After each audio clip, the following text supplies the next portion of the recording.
Should be going live here in just a second.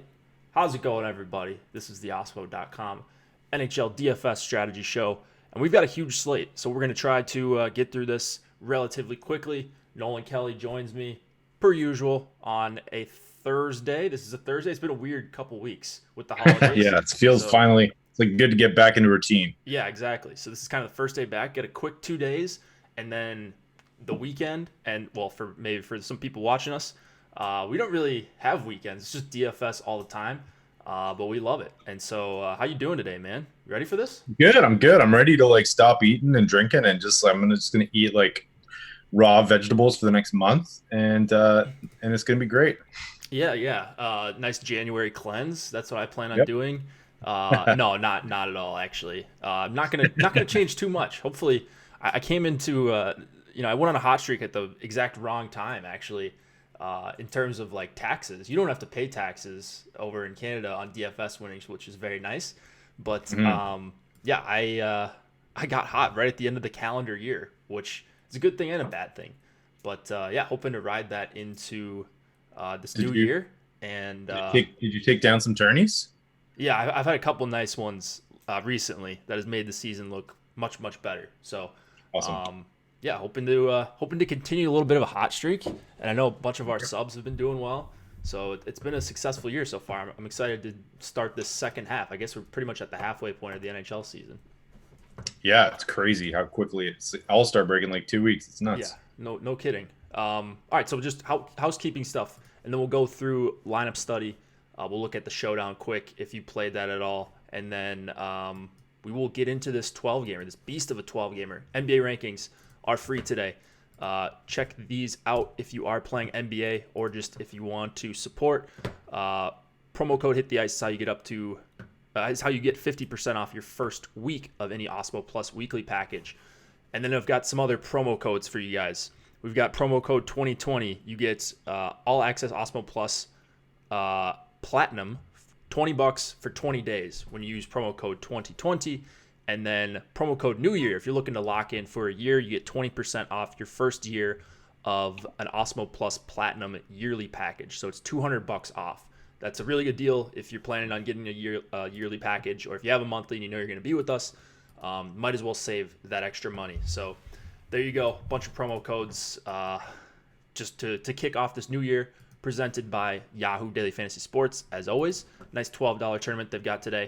They've also got the $3 and the $1. Always like to take a look at the management fees, somewhere between 10 and 11% usually for the NHL tournaments. But you see the top three prizes: $300, $200, $100. Not the winner take all tournament you might see on some other sites. And then with the management fees, much better for your long-term ROI. No real reason you shouldn't be playing on Yahoo if your state allows it or your country allows it. Canada allows it now. And so everyone is starting to play over on Yahoo. I know Seth, who's in chat right now, he has some success on Yahoo seemingly every once in a while. So if he can do it, I mean, anybody can do it, right? Yeah, I mean like it's not, and he doesn't brag about it as well. He's super humble. So Yeah, exactly. NBA 50K baller tonight, 12.3% management fee, 10K to first. Real nice tournament if you grind these lower or middle stakes for NBA. Promo code OSMO is how you get up to $30 in Yahoo Sports rewards points when you make your first deposit on Yahoo. Helps us out, helps you out. Win-win all the way around. Let's look at lineup study very quickly. It was a showdown yesterday. Did you play this? I did. Had a lot of Ben Bishop. I guess he was fine in the end. I was like, but I just tuned out after that. After he gave up those two quick softies, and yeah, I don't know. I did not cash any of my lineups. Yeah, Wasn't hard. How'd you do? I maxed it. I played 70 in the $10, and it looked really good for the first two periods, and then everything went way downhill. The goalies started to tighten up, especially Bishop. I kind of needed him to get blown up. I was pretty underweight, I think, on both goalies. But the winning lineup was the Pickler, who had Bishop as captain, Radulov, Ben, so kind of a Dallas one stack without Tyler Seguin, and then an unconventional two defenseman team with Fabro and Yossi, and then Craig Smith Wow. was his only forward from the Predators. So three players against the goalie. So tuck that one away for later when we're talking about how many players to play against your goalie. It can work. I think I think you could in some games, maybe not in playoff games, it's probably gonna be more competitive. But we had like an Ottawa slate the other day against Pittsburgh, lopsided game. I think you might be able to play like 4 and maybe even 5 skaters against your goalie, depending on what kind of game script I guess you would call it. You would expect just because volume is so king on DraftKings these days. Absolutely, yeah. Any other thoughts you had on that game or what No, you but saw? I do. It's all coming back to me now. We talked about showdown slates because you get more of them as the season goes on, and of course when the playoffs come around. Definitely a good idea to correlate your goalies. I think, even though the upside isn't as high,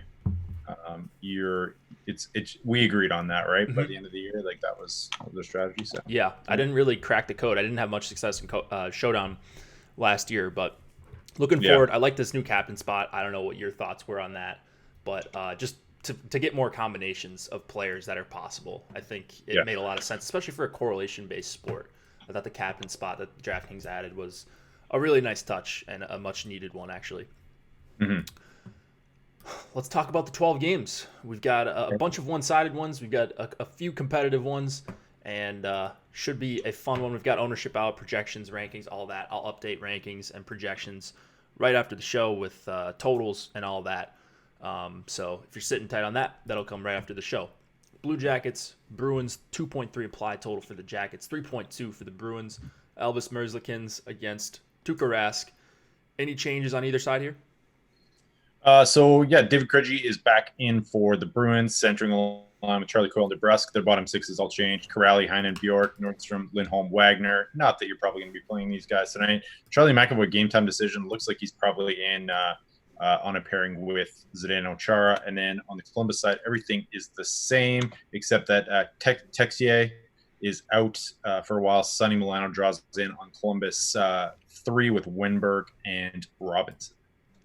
Yeah, I think this is going to be a game that it's going to fall into that one-sided category. A lot of people will be on Boston. It seems like they're getting their normal ownership, I guess. Not as high. Like they're not all their guys are in double digits right now, which is a little bit surprising with the nice total here at home. But Columbus is a pretty good defensive team. I don't know that it's like the nut spot, but it is Boston 1, arguably the best line in hockey, probably the best line that's played a bunch this season. So really no problem playing them. It's just an ownership thing and whether or not you can pair lines with them if you're double stacking. I'm having a hard time getting a bunch of lines that I like with Boston 1. So I'm more keeping it into the mid tier with a lot of my heavily exposed lines. Like you've got Pitt 1 that's much cheaper, and Florida 1 and all these other teams that are $2,000, $3,000 cheaper. So it's hard for me to get to a lot of Boston 1, which is always scary. I'll probably end up maybe like half of where we have Boston 1 on our projected ownership on DraftKings. What about you? Yeah, I would like surprisingly not getting to a bunch of them tonight, but $23,000 on DraftKings, it's kind of tough. They're $2,500 more than the next closest line, so that's pretty prohibitive. And there don't seem to be a lot of great value lines on this slate. Maybe we'll talk about it and some will open up, but I'm not super excited about any cheap second or third lines that are standing out to me. But so that's kind of why. But I think we're on the same page there. Don't hate Boston 2. I feel like that's a decent. What are they priced at as a combo? They are at 12.8. That's pretty good. That's pretty cheap. And then Columbus, you're right. Like Columbus is pretty decent defensively. Like I don't know if this is going to be. I mean, it's Boston 1. It's all a fade is scary, but there's just not a lot of great combos. Yeah, exactly. So, as usual, it never really has anything to do with Boston 1. It's just a price thing and it's an ownership thing. And having a hard time getting to a lot of good lineups unless you're dipping down to lines 3 and 4, which I don't love doing as much on a slate that's 12 games. So tons of other options. Like you've got, just for reference, you've got Buffalo 1 at, let's see, what are they at? They're $4,200 cheaper. You've got Point, Kucherov, Palat at $4,100 cheaper. Barkov, Huberdeau, Dadonov, they're almost $4K cheaper. Like there's just so many other good lines and solid spots that having trouble getting to a lot of Boston 1. Anything on the Columbus side here before we move on? I got nothing. If I had to choose a line, it would be the Dubois, Stenlin, Gerby line. I think the chat corrected me last time. So that would be my choice. I don't know who Boston one's going to go up against the most. It's not really a good matchup, but that line is just dirt cheap. So might take a couple steps there. And like this, I don't know. They're missing Bjorkstrand, they're missing Atkinson, now they're missing Texier. There's just like, this is a pretty banged up team. And then that, like, the Boone Jenner line is not as cheap as it once was. It's okay, but it's not like a great bargain line anymore. So I don't know. I'm not excited about playing it. Any defensemen? I mean, if McAvoy's in, he's like, what is he? He's 45. 45. So again, like, it's just kind of too expensive. So, I mean, I always like taking those guys that are last minute decisions. He's still listed as on the DL, but I think if he goes off and you need like a pivot off a really chalky build or something, like, he's going to be 1% owned, but don't love the play. Yeah. All right. Let's move it on to Edmonton and Buffalo. 2.9 implied total for the Oilers, 3.1 for the Sabres. Mike Smith and Linus Allmark in net. It appears we've got the old Buffalo one back together. I think they were last game as well. But what do we got going on the Edmonton side here? Yeah, so I guess this is the second. Oh no, they got new lines at Edmonton. Nugent Hopkins back up to Edmonton to centering or on the wing with Leon Draisaitl and Kyler Yamamoto. James Neal up on the top line with Cassian and McDavid. They had that last game as well. And then just the regular garbage bottom six for the Oilers. On the Buffalo side of things, there was one small change. I think it's just VC Johansson Sheary wasn't a combo last game, so that's something to keep an eye on. Jeff Skinner, of course, I think is on IR right now, so he is out for a while on the DL. That's all I got. Yeah, my favorite play here by a big margin is Buffalo 1. I think they're pretty close to where Boston 1 is at in terms of projection. They're within the ballpark, and they're just way cheaper. I think it's going to be a good 5-on-5 spot, no matter who they go up against or whether these lines get shuffled. Like, we haven't seen any line be good defensively, including McDavid, Draisaitl, and Cassian when they've played together. And a McDavid-less line just has not been good at all for Edmonton this entire season. So I think it's going to be a good spot for them anytime they're on the ice. Power play, they're all on it. They're cheap enough, and you've kind of got a clear guy in Rasmus Dahlin that you can pair with them. I don't really love the price for him, but in the context of a power play stack, I'm more than happy to throw him in there in a couple of my 4-man Buffalo 1 stacks.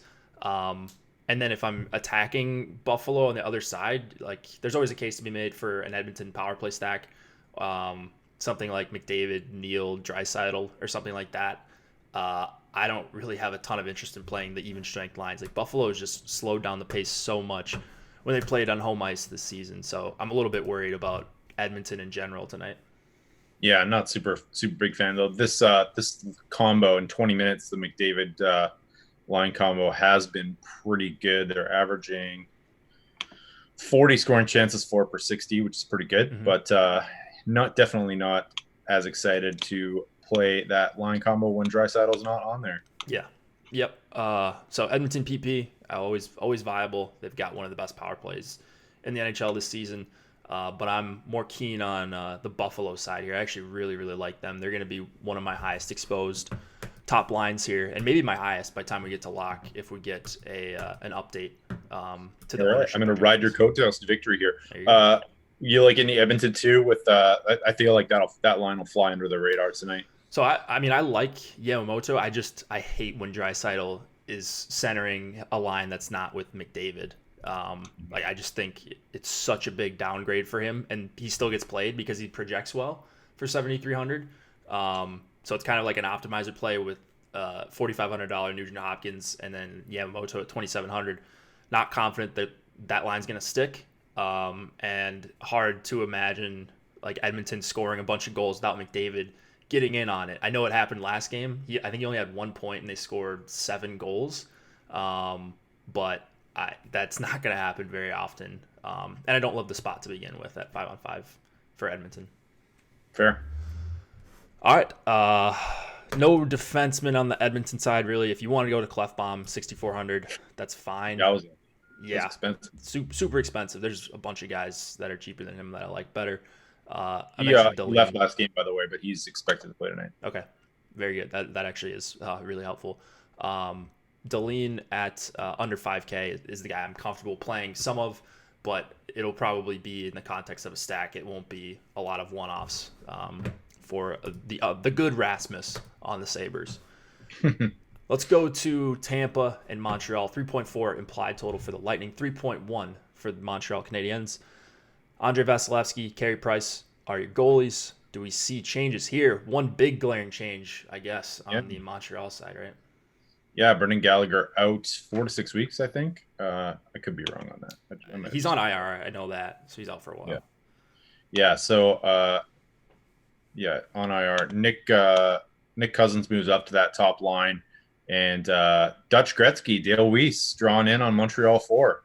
So that's all you got for Montreal. Tampa, they shuffled last game. I didn't have a chance to Mhm. look into it yet, but Stamkos was actually up with Point and Kucherov for time last game. So I don't if they went back to their usual lines today, but something to keep an eye on there. I don't know if that makes the Point Kucherov Stamkos power play stack more appealing Yeah. if there's a chance they switch. But Yeah, I mean, that would definitely be a boost to them, at least in my eyes. Like, if they might get some yeah, 5-on-5 time together, if, Montreal gets a couple goals early, and they certainly could. It's not like Tampa has been a juggernaut defensively, and they've got a 3.1 implied total. So you might see lines change up once again. So, yeah, Point, Kucherov, Stamkos, definitely a combo you can go with confidence. I mean, at worst case scenario, you're getting one of the top power plays and arguably the three most important parts of it on that power play, the top unit. If you're going with even strength lines here, are you getting a ton of Domi, Lekkinen, and Suzuki in your lineups? yeah, I got a few in when I was crunching, but nothing crazy, Yeah, like 5% or something. right. Exactly. So I was getting to a lot more of them. They with some of the stuff I like to look at, um, they they just grade out really well for me. Like they've got a decent sample playing together. It's been super high event, good offensively, really bad defensively, and so I like the kind of the second lines here. I like the Domi line, and I like the Sorelli, Killorn, Stamkos line, or the Tampa power play stack. Like I said, like I think there's a bunch of different ways to attack this game, but if we're going with 5-on-5 stacks, I'm sticking with the cheaper second lines here. Yeah, yeah, I like that. Yeah, very high event. They are like bottom 10 on this slate in expected goals Yeah, against, and but also have like a pretty high expected goals for total as well. yeah. So So I've got like pace metrics, just with like some of these lines that we put in, and they're like the top pace line, talking offensively and defensively. Like they're just that's super crazy. active. I So I, I never would have guessed that. That's yeah. nuts. Well, I know like Domi, he's always been a like kind of bad defensive center. Or maybe he Hmm. hasn't had good line mates. Maybe it's not all his fault, but always super active offensively. So it makes sense. Lekanen and young Suzuki as well. So yeah, I'm hoping those two get matched up. I think we're still going to see Dano Tatar go up against Point and Kucherov like they would if Gallagher was there. I don't think that's going to change too much. Probably a downgrade for the Dano line. Not probably. It is a big downgrade for them, and probably an upgrade for Point and Kucherov. I'm not getting to a bunch of Point and Kucherov, which scares me, but they haven't burned me too often this season. Any defensemen you want to point out here? I mean, yeah, I think Hedman works in those full power play stacks. He's 6,200, which is pretty good. And then like Shea Weber continually has been popping in our projections, but and he's my most owned defenseman when we crunch. So I don't know how you feel about him. Like just been kind of trusting the projections. It's really weird to see Weber continually at the top when he never showed up last year at all. So Yeah, I mean I'm getting to a lot of Shea Weber as well as Petrie. So I'm playing a bunch of Tampa defensemen tonight. Not even like as one-offs or even with the lines if you're stacking these respective lines. The problem is if you're going with Montreal 2, like who do you choose between Weber and Petrie? I don't know. I mean, I like both of the guys as one-offs. More importantly, so I'm fine if they end up with either of the top two lines as well. And then Hedman 6,200, fine. Not really a guy I'm heavily targeting though. yeah, fair. I feel like he's better in your stacks, anyways. Yeah. Dude, have you played much Hedman at all this season? Like in spots when he's been like priced down a little. Like he had a couple really weird misprices in the past couple weeks, and that's when I played him. But he hasn't really done much, right? Right, exactly. He's So had he's had a few good games recently. Yeah, he's had a couple big games lately, so it's made me worried. Maybe he's going to become the old Hedman, including 4 assists against Montreal. Yeah, exactly. So we'll see. It might be on the wrong side of history of that one, but let's move it on to the Devils and the Islanders. 2.2 implied total for the Devils, 3.3 for the Islanders. Mackenzie Blackwood and Semyon Varlamov in net. Any changes on either side? Jack Hughes out for the Devils. Pavel Zacha centering that line with Miles Wood and Wayne Simmons. Kevin Rooney draws in his spot. I didn't see anything for the Islanders. Did you? I don't think there's anything crazy. Have we seen Kuhnhackl on the top line? Yeah, he was there last game. Yeah. Zizekas, okay. Komarov, and Martin led the team in correlated ice time last game. So there's your fourth line pairing with Boston, if you like. This seems like the trap. It seems like the trappiest spot for me on the slate. Like you've got a cheap Islanders team, good total against a bad Devils team. So it feels fishy for me to be on this, even though I know it's not. Like, over time the projections are gonna work out. And I don't think. Though? What's that? Kuhnhackl though. Right. So that's the problem. Like I guess I thought the Barzal line would be much higher, but we're not showing a lot of ownership for them. And so I was just planning on pivoting down to the second line. I like Nelson, Beauvillier, and Brassard. I think that has been a pretty good trio, and they might get the softer matchup. There's not really a tough one on the Devils side. So, I like Islanders too. If you wanted to go with some sort of Islanders power play stack, you could certainly do that as well. But I think I'm more sticking to Brock Nelson. I'm playing a lot of him this season, unfortunately. Well, he's been great, so. He has been good. He's won a lot of people a lot of money. Yeah. Well, not necessarily me. I feel like I've never been on him on the right games. One draft treat a lot. No, I'm kidding. Anything on the Devils side? No, I'm not getting them much, but feel free to talk me on them. I know we've had discussions about how they're not exactly the best defensive team this year. So they stink. I think maybe you've got something potentially good with the Zajac, Coleman, Gusev line.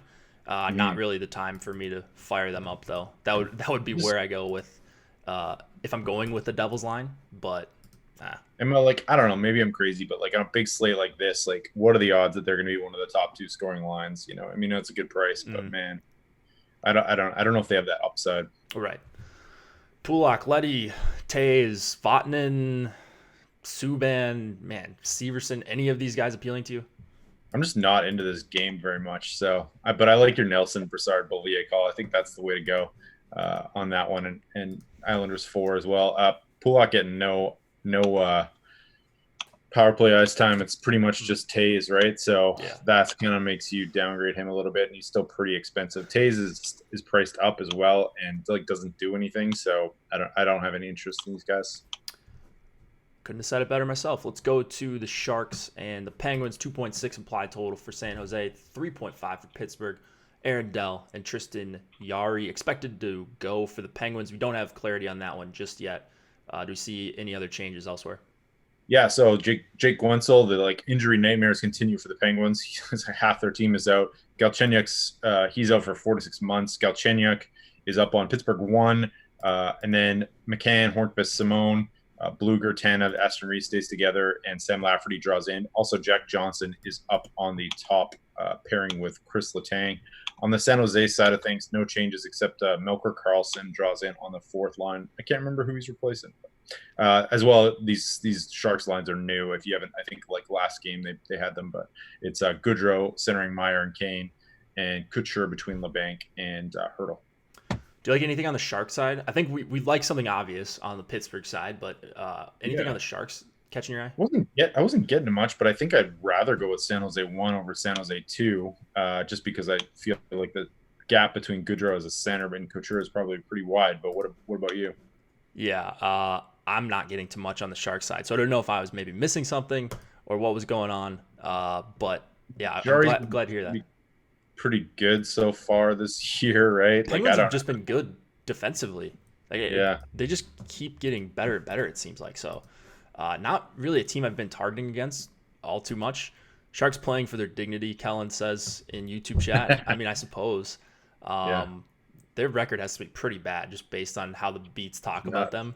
yeah. But I guess I don't really pay attention to records that much when playing DFS because it's all baked into Vegas anyway. So who cares? Yeah, yeah. They're last place in the Pacific Division right now, so Murray likely, possibly on a different site. I mean, that could be the case. Who knows?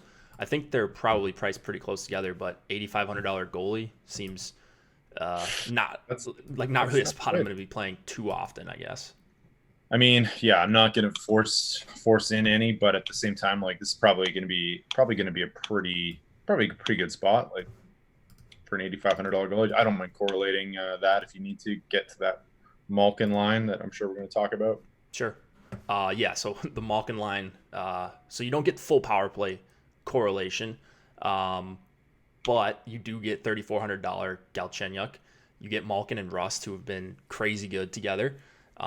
You can power play stack it. There's a number of different ways to attack the Sharks with Pittsburgh Penguins skaters. Like the top two lines, I think are solid and way underpriced. So I'm just playing a ton of Pittsburgh in a ton of different ways. Malkin, Rust, Galchenyuk, I'll have a bunch of those. I'll have some power play stacks as well. And then I'm adding Letang with them as well. So it looks like maybe the best spot of the night for me in terms of like, where the scoring is going to come from if Pittsburgh does have a big game. So yeah, man, I'm not all in on Pittsburgh because I'm never really all in on anyone. But if there was a team to go all in on, like if I was making one lineup, I think it would be Penguins once again. Just can't quit this team. Yeah, yeah, fair enough. I don't know what to do about it because I don't really like them, but I don't know. Got to trust the projections, I guess. What don't you like about them?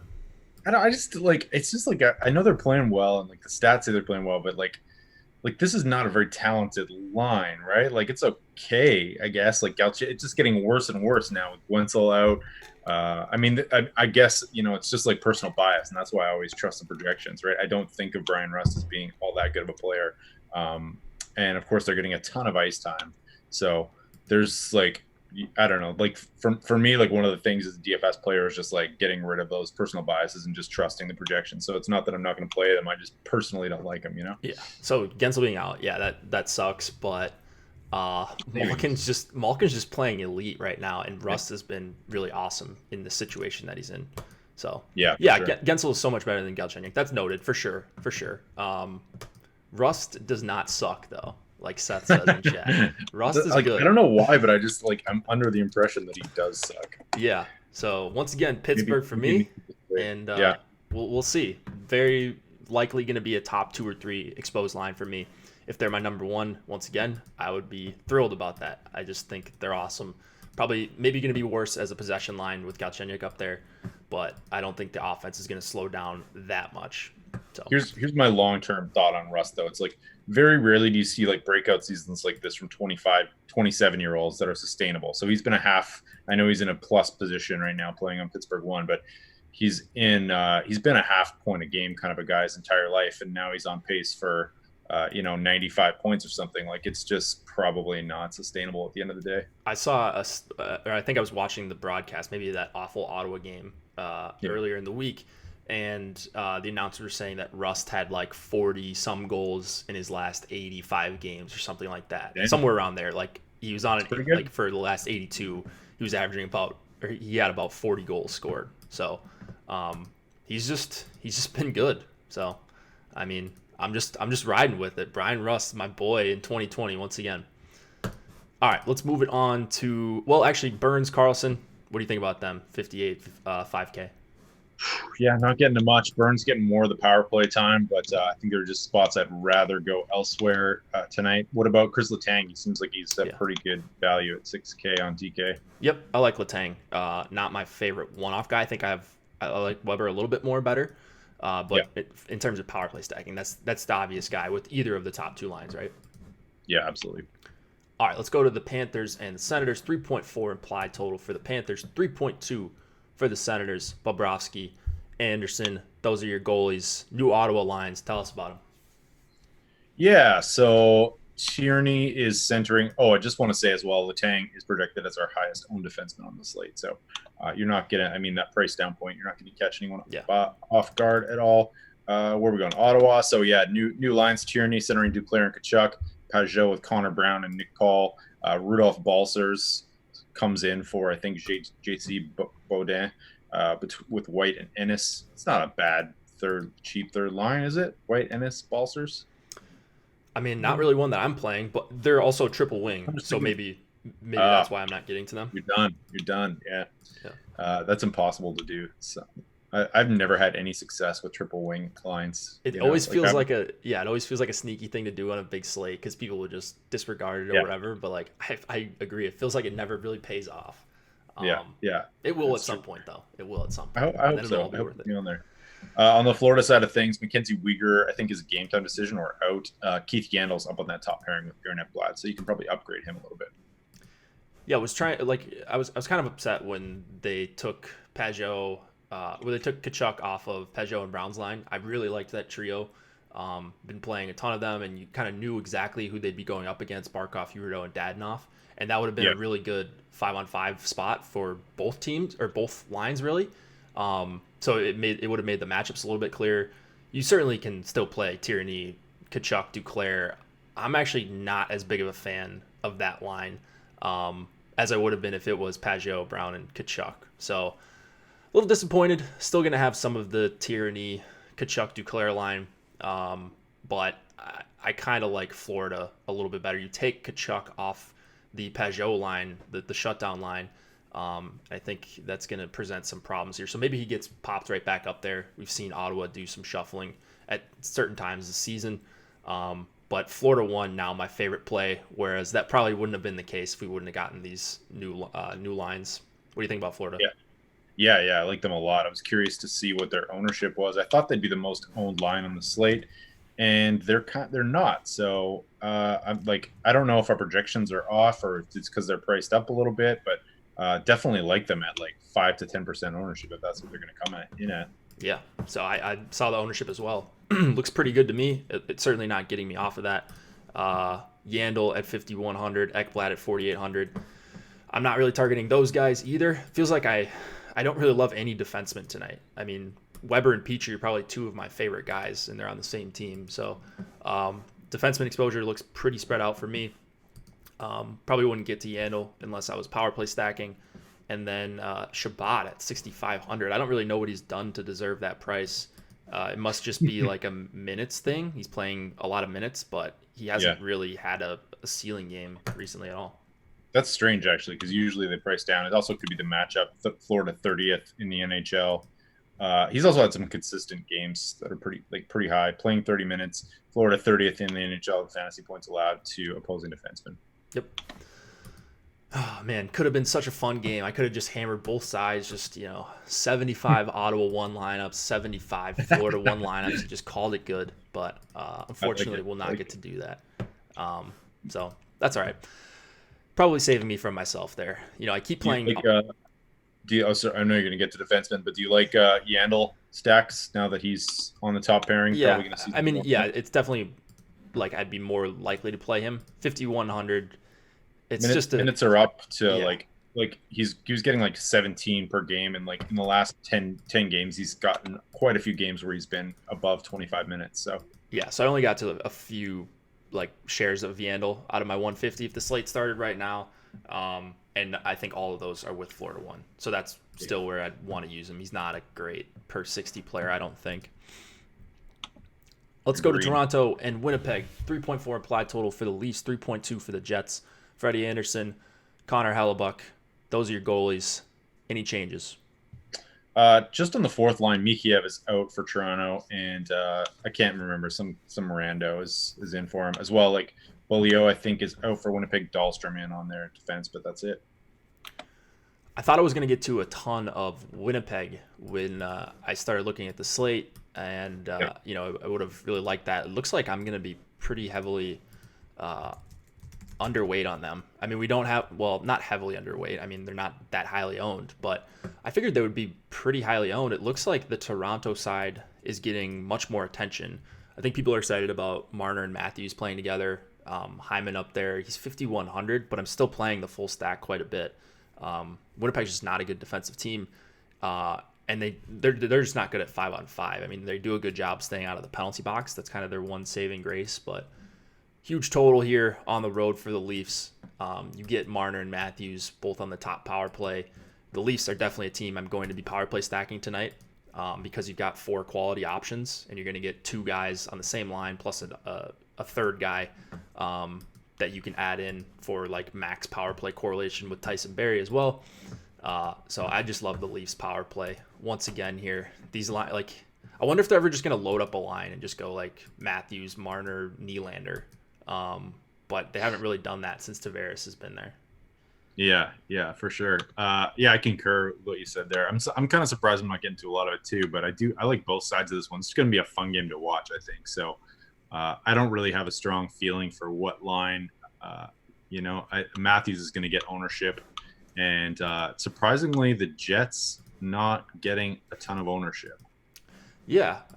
So I just kind of just briefly touched on that, but what do you think about that? I mean, the ownership's got to go somewhere. So like, I thought they would be, like Boston won at twice the ownership, basically, of Winnipeg won. For me, like I'd rather play Winnipeg won for much cheaper than Boston won if we're just talking about one lineup.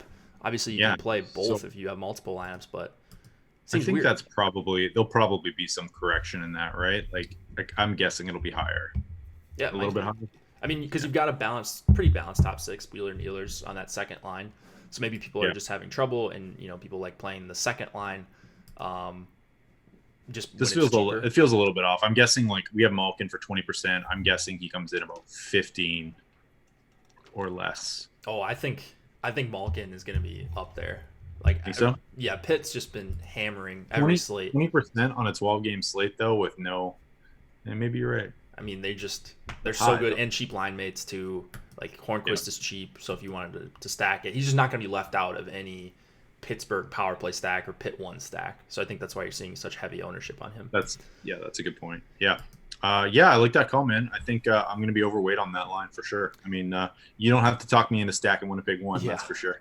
Yeah, I think I'm going to get to more of them once we get off the show. Like right now, I would have pretty much none of them if the slate started right now, but I think they're a team that I need to force in and at least get to where we have them projected, at least where Scheifele and Connor are projected right now. Like, this is not a team that I want to fade in what projects to be a shootout. I know the Leafs haven't been playing super high event, but that's been more so at home. On the road, they've been like where they don't get to dictate play as much. You're going to get Scheifele, Laine, and Connor going up against Matthews and Marner, I would think. And that looks like a pretty decent spot for both sides. Yeah. Tyson Barrie, Neil Pionk, 5,100 for Pionk. Not a guy that I'm going to have a lot of, I don't think. Even though we like defensemen against Toronto, I don't think he's going to make the cut very often for me. No, that's a little bit too expensive. I'd rather go elsewhere. Same for me. Tyson Barrie, kind of tough to choose between these guys, right? Maybe even the double stack is not the worst option tonight. Both on the same pairing. Both going to get a lot of minutes. So Jake Muzzin out as well. I would expect their minutes to just increase. This is not a very deep defensive team, so if you can get 25 minutes out of both of those guys, I don't know, pick your poison. But Barrie, give me Barrie just because he's in the power play, but that's about it. Yeah, I like them both. Riley Moore is a one-off because he doesn't play on the power play with them with the top guys currently. But both, I think both fine options. Rangers, Flames, 2.9 implied total for the Rangers, 3.6 for the Flames. Henrik Lundqvist and Cam Talbot getting the start for the Flames. Do we see any changes on either side? I can't keep track of these Flames lines day to day. So I can't remember what happened with the Flames last game, but basically Lindholm, they shuffled a lot, and Elias Lindholm was actually with Monahan and Gaudreau, like the good old days of last year. But it looks like they're going. Tobias Reeder is back up on that Monahan Gaudreau line. Lindholm centering Kachuk and Mangiapane, and then Backlund, Frolik, Bennett on the third line there. So TJ Brody as well, game time decision. He's penciled in, but I don't know if we can expect him to go. I think he's expected to go, actually. Sorry. He's expected to draw back in. Nothing changes for the Rangers that I saw. Yeah, kind of upset. Did you say it was Lindholm, Kachuk, and Mangiapane? Yeah, they had some ice time together last game, so Yeah. I don't know why they went back to that. I didn't have a chance to look it up. But. So that's what we've got listed right now. I think they actually skated this morning. No, we've got it right, don't we? Yeah, with Lindholm, Kachuk, and Mangiapane, right? Yeah. Sorry. Okay. I thought I heard something different. I was looking Right. it up. And then Monahan, Gaudreau, and Tobias Reeder, right? Yeah. So Reeder takes a lot of the steam off that second line for me. I know they're like super cheap. You're not used to seeing Monahan and Gaudreau priced at under 6K and Monahan mid 5Ks. And then you've got Backlund, Frolik, Bennett. Those guys are all wings though. So Calgary, while they're a team that I believe in tonight, like I believe in basically every team against the Rangers, they're just the worst defensively. And so I think I'm the most drawn to the Lindholm, Kachuk, and Mangiapane trio, or a power play stack, because if you don't know what to do with the team but you think they're going to score a bunch of goals, you might as well just take a handful of their best skaters and hope you can catch lightning in a bottle. So that's what I'll be doing, mostly stacking up the Lindholm line if I'm going with 5-on-5 lines, and then any combo of Gaudreau, Monahan, Lindholm, Kachuk with Giordano seems pretty tasty to me as well. Yep. Anything on the Rangers side? I think they're probably the more interesting team to talk about because everybody knows what they do with the Flames. But yeah, no, actually, I want to hear what your thoughts are, because the Benajad is priced up, Panarin's kind of decently priced, I guess, but that line's been good and appearing in our projections a fair amount. So are you going to play them tonight? Yeah. I'm actually kind of interested in both lines. I know that's, we don't want to necessarily hedge, but I'm probably going to have some exposure to both lines. I was quick looking up the numbers here. Yeah, okay, so it's the Strome line that, like their Corsi 4 numbers aren't great, but they're generating almost 3 expected goals for per 60 in 152 minutes of ice time. High danger chances are really good, so they're not great at generating a ton of just shot attempts, but they are getting in close. They are, creating these really high quality chances when they do get their shot attempts. So that's a line that I would like to target. I get it if you want to leave Jesper Fast off. I was kind of joking with some of the guys in chat saying, don't talk bad about Jesper Fast because he did the thing for me a few nights ago. But I think you can leave him on at 2,800. He's going to be the guy that gets left off. Or you could power play stack the Rangers with these cheap guys like Zibanejad. I guess Zibanejad is not cheap, but Kreider is pretty cheap, as is Strome, and then you've got Panarin and Zibanejad as guys you can add in as well. So I think I prefer the second line a little bit better for the Rangers, which is probably the first time I've said that. Good numbers for them too. 12th on the slate in expected goals for, minimum 20 minutes together. So that's pretty impressive for that price point as well. Yeah, I like it. I like it a lot. So this will be a game I'll be pretty heavily invested in. So I'm sure it'll be 2-1, something like that. Maybe a shutout for one of these goalies. But I think Talbot in net certainly helps the Rangers. No David Rittich. Not that Rittich is fantastic, but Talbot, we know what he is at this point. Any defenseman you want to mention outside of Gio, the obvious guy? No. I'm actually. Are you getting to a lot of Gio? No, not getting to a ton. No, I had 5% in my last crunch. So yeah, so I'm not getting to a ton of him either. Even when I try to manually give him a bump, and I think I need to get to more Gio. This doesn't seem like a slate with a ton of great spend up defensemen. But he's still cheap, and like, why is he not popping? Yeah, he's getting 25 minutes. I'm surprised that he wasn't popping today, because he's been popping for a while. The minutes aren't, last year like what we saw. Yeah. Like he's seeing 20, 22 minutes some games, and that's not the end of the world. Like you can still get multiple points with those kind of minutes, but I think he projects out okay, but he's not going to be a guy that's like breaking your model, I don't think. And so that's why you're not getting a ton of Gio at 6,300, even though like I look at everything here and it seems like a great spot for him. So Agreed. I'm going to end up getting to more Gio once we get off the show. Like we've got him at under 10% ownership too. That seems a little bit low against the Rangers when you don't have a clear line to stack and you like the power play spot for the Flames. 1,000%. All right, here's a fun one. Ducks and Coyotes, 2.3 implied total for the Ducks, 2.9 for Arizona. John Gibson, Antti Ranta in net. Changes, and then do you like anything on either side? Changes, Grabner in for Kinostroza on Arizona 4. Ducks lines look the same. Raquel is still out. I didn't really look too closely because they're just garbage, and this is a terrible matchup.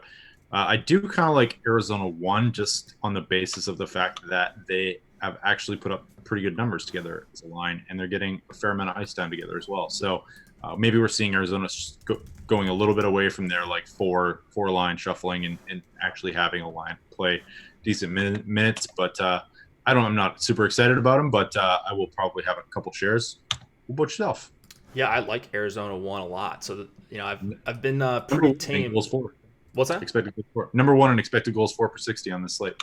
What's their how many minutes have they played? 27. Okay, so that's probably a couple of games. I mean, better than them being bad in a couple of games. Yeah, exactly. Right. So that's how I look at short samples. Like at least they've been good in the short sample and not terrible. So maybe soft matchups. I don't remember necessarily, but this is the spot where I want to jump on Dvorak and Hall and Connor Garland. Garland 3,600, a guy who is willing to shoot the puck, and then Dvorak, Hall, both on the top power play. Don't think there's a bad matchup when you're talking about going against the Ducks. These lines look atrocious. Steele, Jones, Kasha is your second line. Lundstrom, Comtois, and Silverberg is your third line. Seems terrible. Yeah. And then Getzlaf, like he's just got no one to play with. So I'm all over Arizona 1 tonight. That's probably going to be a line that's in my top 5 exposures. And I wanted to look at actually where we have them on ownership, because I think it was surprisingly low to me when I saw this. Yeah, so Hall getting ownership, but Garland and Dvorak were about half his ownership, and I like the full stack. So yeah, give me some Arizona 1 tonight. This is the spot. This is the Taylor Hall spot. Since the first time he's come over to Arizona, I haven't been on him much, but yeah. I like the call, man. I like it. Yep. Hopefully it doesn't blow up in my face. How about Ekman Larson, Chikrin, Goligoski? Seems, Goligoski getting some love from us. I've been like manually just taking him out, but yeah. So he's playing a lot of minutes. He's pretty decent, solid. Like the problem with him, I think, is like shooting and goal scoring upside isn't really there. Like, but he's cheap, and I don't know. So like I'm just looking at his numbers here, and like he has one game above. Yeah, he's decent. I guess it's just like an assist first guy, Yeah. Yeah, I mean, if he was top power play, I would be more apt to like get on him here, but I'm probably just gonna have to eat it with Ekman Larson if I stack Arizona power plays at all. Like Ekman Larson's a guy who I feel like I've never gotten right since I've been playing NHL DFS. Like I always think he's better than what he is, and then this year I haven't been playing him much, and he's had a couple huge games recently. But it's not really a guy that I'm targeting very much. I've got nothing on the Duck side. Seems like a real bad spot with the 2.3 implied total. Yeah, and again, like the only reason to fear the Coyotes, I think, is just Gibson as per usual. Like it's tough to. He's super good, Yeah, they're just gonna get so many shots. Like Hall's got to get the shot bonus here. Feels like it. I don't know. Maybe Garland's gonna do it. Someone's gonna Hattie. Who knows? Is it Bobrovsky in that? Are we expecting, by the way? I believe so. Let me go scroll back up. Yeah, unconfirmed, but that's who I have in the projections. Sounds good. All right, let's go to the Blues and Avalanche. A couple games left. 2.9 implied total for the Blues, 3.1 for the Avs. Jordan Binnington and Philip Grubauer are your goalies. What do we like in this one? Well, first of all, do we have changes? And then what do you like? All right, so Colorado side of things, they've shuffled all their lines again. I don't really know why, but Nichushkin and Calvert up with Kadri, Rantanen down on the third line with Comfort and Nieto, and Burakovsky down on the fourth line with Jost. I can never say his name. Jost and Belmar. Zadorov? No, I'm thinking of Zadorov, I believe that. I believe I have that one. he's Zadorov. Yeah, and then the power play, it's like just all over the map here. Donskoy and McKinnon still on the power play one. No Landeskog. On the St. Louis side of things, Kyrou is, I think he's been sent down, but he's not in the lineup. And Barbashev is up with Shin and Schwartz. These two top St. Louis lines are actually just killing it lately, and I'm kind of interested in both of them. What do you say? Yeah, I like St. Louis here. So not even the highest total in the game, and I'm usually looking more at the home team, just if all else being equal. But I'm kind of eyeing down this O'Reilly, Perron, Sundqvist line. So they're the one that's they've got really good numbers at 5-on-5, and they're just a line I would like to take a stab at. Colorado, not a team I think you need to avoid at 5-on-5. And you get two guys on the top power play, which I like. So some built-in extra correlation there. Even though like they don't project that well for us, but their line I'm boosting manually because of their numbers so far. And then you can add in Pietrangelo. Number one on the slate in correlated ice time, 31% last game. Both of these lines, top 5 in expected goals for this season. Only 25 minutes from the Shen Schwartz line, but 95 for the Perron O'Reilly Sundqvist line. It's crazy. Yeah. Were you getting to a lot of them organically? No. Yeah, so I kind of like that, right? Like, yeah. Because I don't think a lot of projection systems are going to have this as a great spot, and I don't know that it's a great spot, but I think better than what they're going to be owned. Yeah, I don't think you need to worry about ownership in this one. Sure. So like the Shen Schwartz line with Barbashev, that's fine too. I'm kind of drawing a line in the sand here and going with O'Reilly, Perron, and Sundqvist, though. That's where I'm hopefully making some bacon tonight. Both those lines under 2% owned. It's crazy. Both the Blues lines? Like, yeah. I thought I saw Shen Schwartz higher, but maybe not. Shen is projected for 1% ownership. Interesting. Wow. Really low. No respect for the defending champs. We're killing it this year without Tarasenko. I just can't even believe how good they've been. Yeah. So remember we were talking about like their numbers were kind of bad for a while there, the first couple months of the season. Yeah. And now they've been just sick. So I don't know, dude. Maybe they might even get Tarasenko back for the playoffs. I think that's a possibility. I know, it's crazy. So yeah, pretty scary team if they're gonna continue to play like this.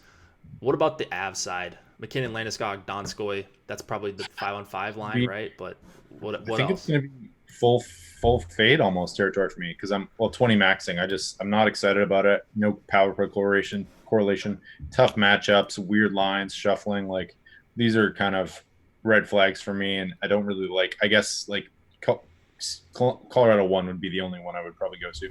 Yeah, so that's kind of where I'm at as well. If you want to play some Colorado 1, that's fine. If you're multi-entering, wouldn't be a line I would get to in one lineup or anything like that. It's just a tough spot against the Blues. The Blues are just tough, and you talk about they're probably going to see a lot of time against the O'Reilly Perron line because they're playing so much. That's not a great matchup for anyone, even McKinnon and Landeskog and Donskoy. So it looks like I'm going to be below the field quite a bit on the Colorado side, which is always nerve-wracking, as I said with Boston 1. But got to make some stands somewhere, right? That's right. All right, let's go to our last couple games. Blackhawks, Canucks, 2.7 implied total for the Hawks, 3.4 for the Canucks. Robin Lehner and Jacob Markstrom in net. Any changes on either side? Nothing. I don't think for the Canucks. I think it's all the same. Chicago, I think it's all the same, right? Chicago side? Sakura, Carpenter, Kane. I think Sakura played with them last time, right? Yeah. Is that right? They did. Okay. Yeah. Yeah, so Boquist on the top power play unit as well. Boquist, yeah, we saw that. I think some people were touting that in the Slack chat before last game. So nice. Yeah, so I mean I like Vancouver here, no doubt about that. Vancouver, I think they're one of the best stacks. This Pettersson, Miller, Besser line, good numbers together. Not as good as I remember in terms of like expected goals, but they dominate in shot attempts for versus against. They're generating over 60 per 60 minutes, which you like to see. Scoring chances, they're getting a lot of them. And then the Hawks are just an elite matchup at 5-on-5, especially for a line that we know is good Plus, you can add in Horvat if you'd like. You'd have to take off Miller or Elias Pettersson unless you want to go triple center or something like that on DK. So probably, do they have Miller as a center on FanDuel? I don't even know. But DK does. So anyways, not a big deal on DK because of the utility spot. So thanks to DK for that. But yeah, Vancouver 1 seems like the obvious spot here, but they're not getting that much ownership, which I'm a little bit confused about. Yeah, it does seem a little bit strange that they're not. If they're not going to get ownership, then I'm going to be overweight. I mean, I like this line a lot. It's not crazy price. Chicago pretty terrible defensively. Full power play correlation, and Miller listed as a center. I don't know. I don't think that'll turn people off. But then you can just go to the Ottawa 3 Rudolph Balcers line, and you're good to go. So I'm kidding. Yeah, I like that call a lot. I like this line, and then like Horvat will probably get that line will get no ownership. His price is down. He hasn't been great, but he has those games where he just kind of comes out of nowhere at no ownership. So I don't mind a share or two of him. Vancouver always gets up to play Chicago, and I would not be surprised if Van 1 was the top line on the night tonight. Yeah, I think I'll be probably having a pretty good night if that's the case. So I'm hoping You're correct. They're going to be a top 3 or 4 own line for me. Might be a line that approaches near 20% for me. That's how good I feel about Vancouver 1 plus power play if you want to do stuff like that, and throw in Horvat. I'll probably be over on the Horvat line as well. I think that's an okay filler, even though the correlation stinks. Louis Eriksson stinks as well, but yeah, that's all right. They've broken a couple slates this year.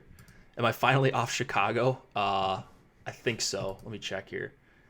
I might get to a couple Kane. Yeah, the Kane line because his line mates are dirt cheap. So just $7,200 Kane. But yeah, not looking too good for Chicago for me tonight.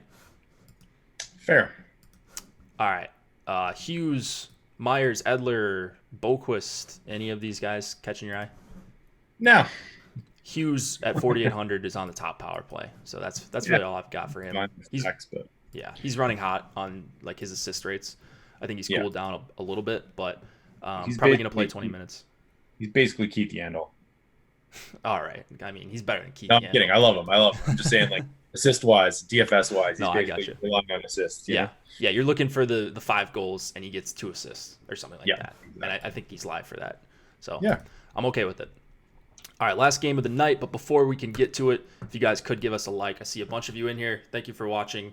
If you want to see more of this content for free, a like would go a long way. It helps us with the YouTube algorithms or something like that. So help us out. Drop us a like. That would be very much appreciated. 2.6 implied total for the Flyers. 3.4 for the Golden Knights. Carter Hart, Marc-Andre Fleury. Those are your goalies. Do we see any changes on either side? No major changes. Vegas' fourth line, I think, is a little screwing around with a little bit, but that's about it.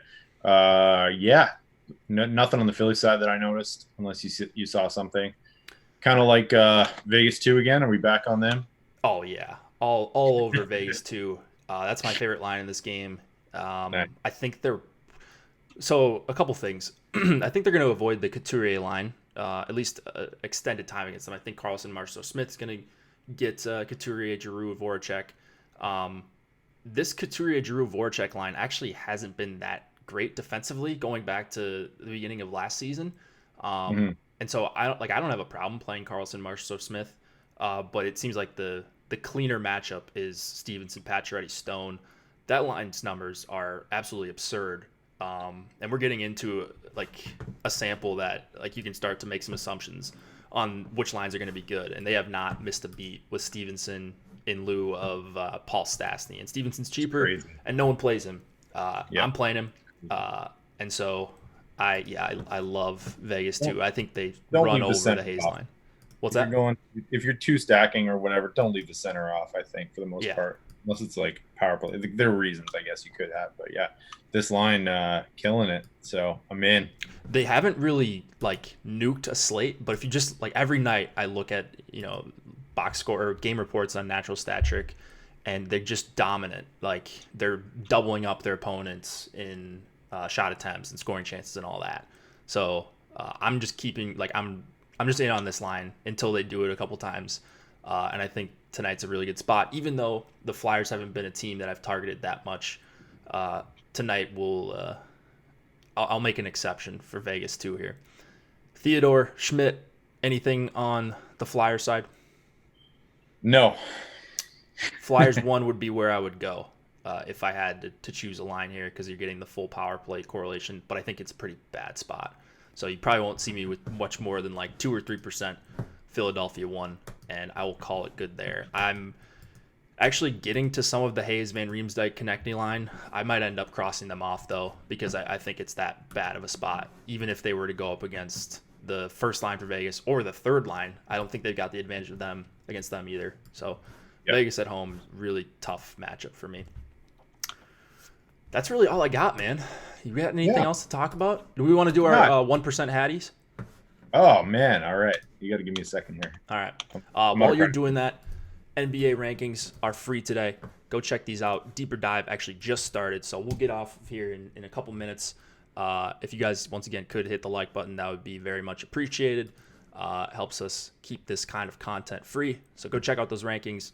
I believe we didn't have line changes today, right?